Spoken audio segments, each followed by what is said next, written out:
All right, what's up, guys? My name's Steven Guadani, 5 Tool Sports Science.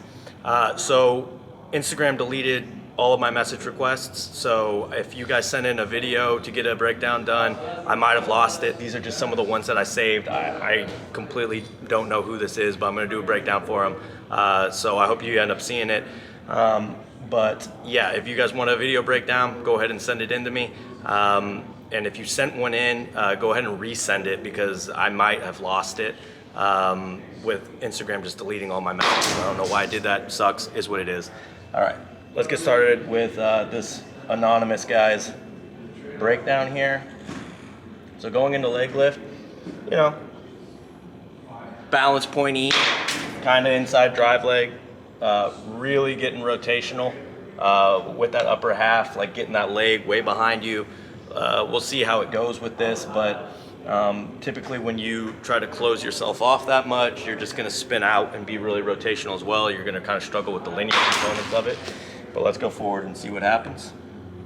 All right, moving down the mound. Okay, so, oops, why you do that? First thing, let's kind of see how this goes forward.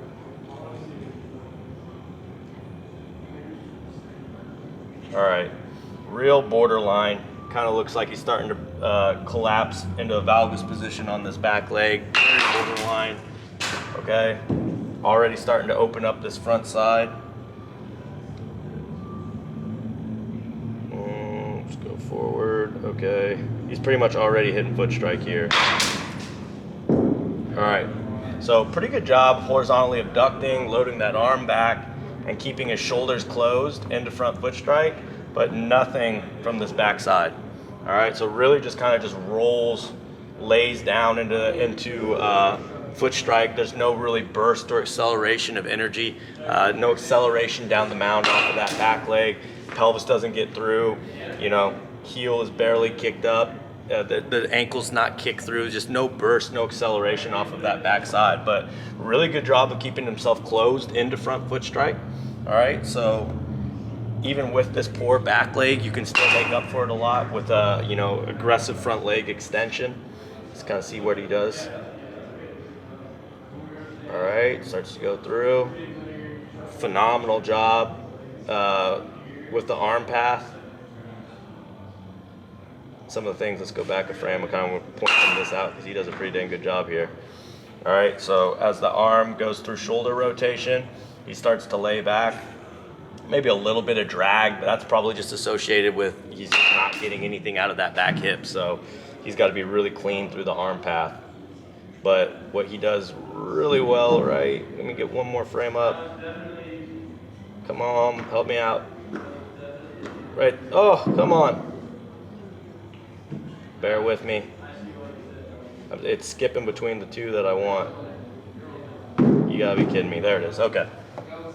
So, really good external rotation. He's kind of borderline getting a little too much external rotation. He might be a big weighted ball guy.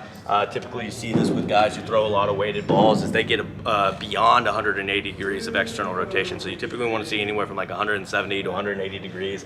He's pretty borderline. That looks like at about 180. It could be beyond that. And that's when you start kind of getting a little bit worried with the arm injury. So remember, guys, weighted balls, I think it's okay for certain guys that are trying to work on gaining more external rotation, because how they're increasing your pitching velocity, a lot of it is they're just giving you more external rotation in your throwing arm. You can get to a point where you're getting too much external rotation, and that can be dangerous. You know, too much external rotation, too much laxity in that joint can lead to injury. Okay, so just something to be cognizant about. But really great job of laying back. Maybe a little bit too much, but what he's doing really well here is the chest is leading, the arm isn't pulling, so he's letting the chest go forward. It looks like he did get a little bit of kickback from that front leg. We'll go back and look and see how much flexion he had there into that kickback, but let's go into that pitch release. All right, oops. Just wanted to hop all over today. One more, there it is. Okay, so pretty good, you know. Into that pitch release, we're a little bit balls out, so it's not quite pitch release, but you know, good front leg extension, good forward trunk tilt. So I actually think he did a pretty good job of making up. He did a really elite job of landing closed. He just didn't get anything out of the back leg. All right, and then he's done a pretty good job of getting front leg extension and forward trunk tilt into that pitch release. So he did pretty good with that. Let's see, when he's hitting front foot strike, yeah, he lands in, you know, pretty good flexion. I think he did a pretty good job here. One thing that I do see, oh, come on, I just want to land right at that foot strike. This is the annoying thing of technology. There it is. All right, hits the front foot strike, you know, ankle to knee. You would like to see him get a little bit more better landing, front foot landing position so that he could redirect that energy back up into the trunk. This is kind of a vertical force vector, but a lot of that is just because he didn't get anything from the backside. When you drive and power and get more linear energy from the backside, that is going to lengthen your stride. That's going to get your front leg to land in these more obtuse angles. That's kind of a bad one. More of those obtuse angles, which is better positioning for you to get your force vector in position to push energy back up the chain, all right, back into the trunk, and then ultimately through the arm and into the baseball. So he's really not doing a lot of the linear aspects as he kind of just falls into front foot strike. There's no real acceleration on the backside, okay? Great job at then staying closed, and he is in, you know, pretty decent amount of flexion. So it is pretty impressive how he's able to, you know, stabilize that front leg, get it to kick back, and launch into pitch release. He does that pretty good. So that's really what he does well. Good front leg extension, pretty decent forward trunk tilts, and really elite ability to keep himself closed and go through a really nice arm path. That's going to be really good for him to, you know, unload energy into that baseball. That's a really clean arm path, kind of borderline. It's a lot of external rotation. You know, probably throws some weighted balls, but you know, for the most part, that looks pretty good. Big things that he can work on. We go back to this front leg or this back leg. It's going to be not coming to this bounce point, immediately just getting energy, picking up, lifting, and start riding his momentum forward and down the mound. All right, as he loads into this back leg.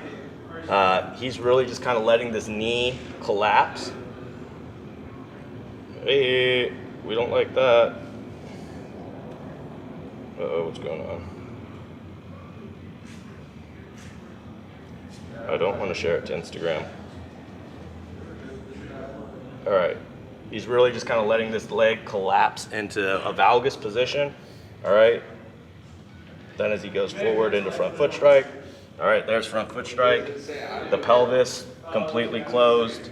So that's really hurting his hip to shoulder separation. So he can just do a lot better job of loading the back leg and then powering and accelerating and getting this back pelvis to power open. That's going to optimize his hip to shoulder separation. Already does a really good job horizontally abducting and keeping himself closed into front foot strike, and then really just kind of separating off of this front leg. So he does a good job of, you know, then relying on this front leg as an anchor to assist his shoulder rotation and even get, you know, decent forward trunk tilts into pitch release as he's getting that full front leg extension. So does some good things, definitely needs to work on the back leg as well. So whoever this was, I think he was from Korea, if I remember correctly. Don't quote me on that. Somebody sent one in from Korea. I don't know if it was this guy, but you know, pretty impressive stuff, and then some stuff that you definitely need to work on. All right, have a good one.